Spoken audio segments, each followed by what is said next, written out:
नमस्कार दोस्तों, जय श्री लक्ष्मी नारायण, जय Shiv Shakti triple three divine knowledge channel में आप सभी लोगों का स्वागत है। दोस्तों, आज जो मेरी वीडियो की मेन टॉपिक है वो यह है कि अब आने वाले समय में लोगों की 3 ग्रुप बनेंगे। तो इसके ऊपर ही आज मेरी ये वीडियो है। अगर मेरी ये वीडियो आप लोगों को अच्छी लगे तो प्लीज़ एक लाइक, शेयर और सब्सक्राइब कर दीजिए। तो चलिए दोस्तों, वीडियो को कंटिन्यू करते हैं। दोस्तों, ये धरती जो है विनाश की ओर बढ़ रहे हैं और धरती के साथ साथ इंसानी दुनिया भी विनाश की ओर बढ़ रहे हैं। और ये जो समय आने वाला है, इस समय में हमें पता नहीं मतलब किस किस को अपना साथ मिलेगा, या यूं कहिए कि किस किस का साथ अपनों से छूट जाएगा। जी हाँ दोस्तों, मतलब ये जो समय आ रहे हैं, ये समय में इस समय में जो मानव धर्म के साथ अधिक खड़े रहेंगे वो मानव ही इस धरती पर बचेंगे, और जो मानव अधर्म के साथ खड़े हैं वो मानव इस धरती से विदा लेंगे। और अब तो समय आ रहा है कि इस आने वाले समय के अंदर लोगों की मतलब 3 ग्रुप बनेंगे। एक अधर्म की बनेंगे, एक धर्म की बनेंगे और एक जो है कर्म की बनेंगे। जी हाँ दोस्तों, 3 ग्रुप बनेंगे। तो आप इतिहास उठाकर रख दीजिए, या यूँ कहिए कि सृष्टि के एक नियम है जो अधर्म है, अधर्म के ग्रुप वो हमेशा से ही धर्म के ग्रुप से मतलब हारते आ रही है, या यूं कहिए अधर्म हमेशा धर्म से हारते आ रहे हैं। और ये जो अधर्मी है वो चाहे जितना भी इस धरा पर उद्यम क्यों ना मचाए, धार्मिक लोगों को जितना भी मतलब कष्ट क्यों ना दे, ये कष्ट ही है जो धर्म को और ज़्यादा ताकतवर बनाते हैं। या यूँ कहिए कि हम सभी धार्मिक लोगों को इस बार अधर्म के साथ लड़ना है, और जी जान से आने वाले समय में लड़ना होगा। और धार्मिक लोगों की ग्रुप में देवता भी मतलब साथ देंगे। और इसी बीच अगर कोई अधर्म के ग्रुप से कोई अधर्मी अगर धार्मिक ग्रुप में अगर आना चाहे, सच्चाई के मतलब सच्चा एक मनोभाव लेकर अपना कर्म सुधर कर, तो वो मतलब आ सकते हैं धर्म के ग्रुप में, खुद को सरेंडर कर सकते हैं, खुद की जीवन जो है वो बचा सकते हैं। क्योंकि दोस्तों, ये जो आने वाला समय है, ये आने वाले समय में मतलब यूँ कहिए कि जो धर्म के ग्रुप है, ये धर्म के ग्रुप भी जो तीसरा वाला ग्रुप है ना, कर्म के ग्रुप, धर्म और कर्म दोनों ही ग्रुप एक दूसरे को ट्रिगर करेंगे। जी हाँ दोस्तों, वो इसलिए क्योंकि धर्म के ग्रुप में जो जो लोग हैं अर्थात धार्मिक लोग भी कभी ना कभी मतलब पाप तो किया ही है। कभी कभी माया के खातिर पाप किया है, या यूँ कहिए कि घर परिवार या बच्चों के लिए, या यूँ कहिए कि पैसों के लिए कभी कभी तो पाप किया ही है। और इस दौर में सभी को मतलब अपना हिसाब किताब चुकता करना पड़ेगा। कोई भी मतलब अपने कर्म से बच नहीं सकते। जो ये युग परिवर्तन की ये जो महादौर आ रहा है, जो महागाथा चलेगा धरती के सभी लोगों के बीच, इसी समय में सबको मतलब अपना हिसाब किताब करना होगा। तो लास्ट में बचेगा कौन? कर्म के ग्रुप। कर्म के ग्रुप जो है वो बच गया। तो ये जो कर्म की ग्रुप है, ये कर्म के ग्रुप के साथ साथ धर्म की ग्रुप का भी लड़ाई होगा।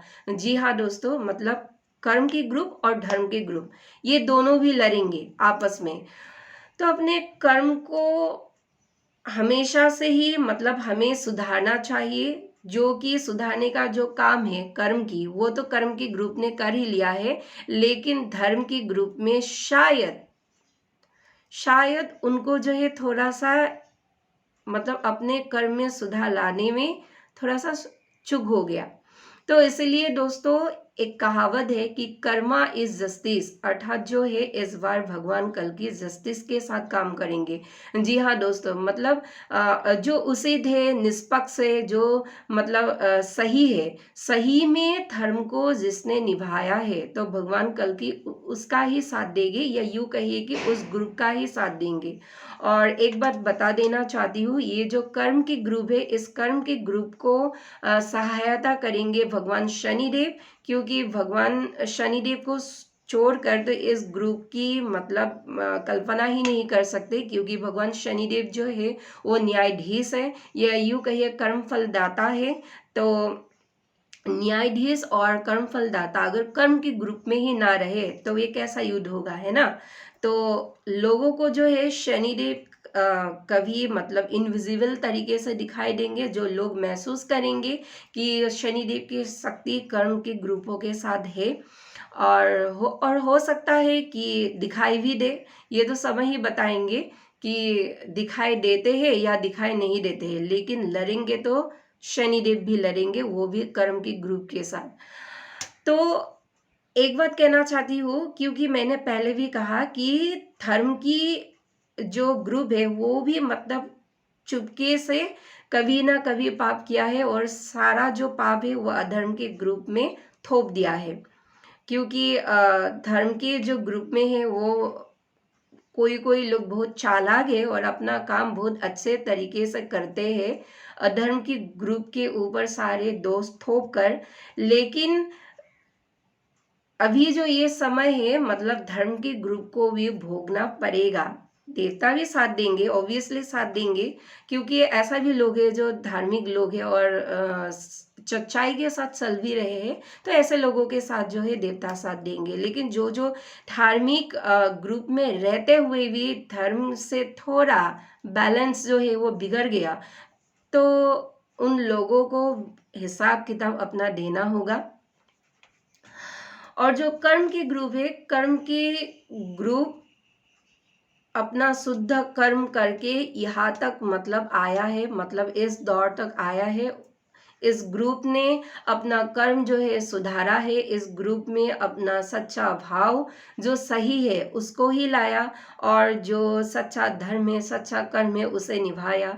और इसीलिए दोस्तों हमारे पास समय जो है वो बहुत कम बचा है, और अगर इसी समय के दौरान अगर आत्माओं की या यूँ कहे सोल्स की अगर अवेकनिंग होते हैं, या यूँ कहे कि अ, आत्माओं की अगर जागरण होते हैं, तो अच्छा ही है। अ, वो बच जाएंगे अपने कर्म सुधार कर। लेकिन जो जिसका मतलब जागरण नहीं होगा तो वो तो बड़ा मतलब विनाश काल में उसको बहुत दिक्कत हो जाएंगे, और बचने का कोई भी मौका नहीं मिलेगा पहले दो ग्रुप को। और अदरवाइज मतलब ये जो सब खत्म हो जाएगा, ये मान लीजिए। और सिर्फ दोस्तों ग्रुप 3 ही है सतयुग की सुनहरा किरण जो है वो देख पाएंगे, अर्थात बाकी ग्रुप नहीं देख पाएंगे। और इसलिए कह रही हूँ जो पुरानी परंपरा या मान्यताएं है जो आपको मतलब अंदर से बांध कर रखते हैं, या यूँ कहे कि आपको जकड़ कर रखते हैं, तो ऐसी परंपरा या ऐसी मान्यताओं को हमें मतलब तोड़ना है, इस मतलब बेरिया को। और ये समय भी है तोड़ने का, क्योंकि युग परिवर्तन के दौर जो है वो चल रहे हैं। और सच्चा धर्म, सच्चा कर्म, या यूँ कहे कि सच्चा विचार आने वाले समय में लोगों का बहुत काम आएंगे। क्योंकि ये सच्चा धर्म, सच्चा कर्म या सच्चा विचार जो है ये मतलब ग्रुप 3 में इंक्लूड है, अर्थात कर्म के ग्रुप में। और ये कोशिश करिए कि भीतर से आप जो है आध्यात्मिक बनिए, ना कि धार्मिक, क्योंकि धार्मिक लोगों को भी कभी कभी मतलब भ्रम होता है। जैसे मैंने पहले भी कहा है कि सॉरी जैसे मैंने पहले भी कहा है कि जो धार्मिक लोग हैं वो मतलब कभी कभी माया में आकर या पैसों के मोह में आकर कभी कभी कभी अधर्म तो किया ही है, पाप तो किया ही है। तो इसीलिए दोस्तों हमें सब लोगों को हमें आध्यात्मिक बनना पड़ेगा, क्योंकि आध्यात्मिक बनते ही आपका जो आत्मा है, आपका जो मन है वो अंतर्मुखी हो जाते हैं, आपको विजन्स आते हैं, आपको मतलब फ्यूचर में क्या स्टेप लेना चाहिए ये आपको अंतर्मुखी होने से ही पता चलेगा, या यूँ कहिए कि आध्यात्मिक होने से ही आपको पता चलेंगे। तो इसलिए दोस्तों हम सभी को आध्यात्मिक बनना होगा, हमें अंतर्मुखी होना होगा, और तभी जो हम बहुत कुछ देख पाएंगे जो धार्मिक लोग भी नहीं देखते हैं। अधर्म के लोग तो नहीं देखते हैं, लेकिन जो जो धार्मिक लोग भी नहीं देख पाते वो जो है कर्म के ये ग्रुप अर्थात आध्यात्मिक ग्रुप ही मतलब इसको देख पाएंगे। तो इसलिए दोस्तों आने वाले समय में लोग जो है 3 ग्रुप में बटेंगे। गौर से सुनिए, एक अधर्म की ग्रुप में, एक धर्म की ग्रुप में और एक जो है कर्म के ग्रुप में। और जो लास्ट में बचेगा वो कर्म की ग्रुप ही है। अगर धार्मिक लोग भी इसी बीच शिफ्ट कर या यूं कहिए कि अपना स्वभाव में परिवर्तन लाकर, अपना कर्म में सुधार लाकर, अगर सच्चाई के साथ, सच्चे भाव, सच्चे कर्म, सच्चे विचार के साथ अगर कर्म में अधिक खड़े रहेंगे धर्म के साथ, तो ही मतलब हम इस विनाश काल से बच पाएंगे। तो दोस्तों, आज के लिए इतना ही। मैं मिलूंगी किसी और दिन और एक नई वीडियो के साथ। तब तक के लिए मेरे इस चैनल में बने रहिए। धन्यवाद।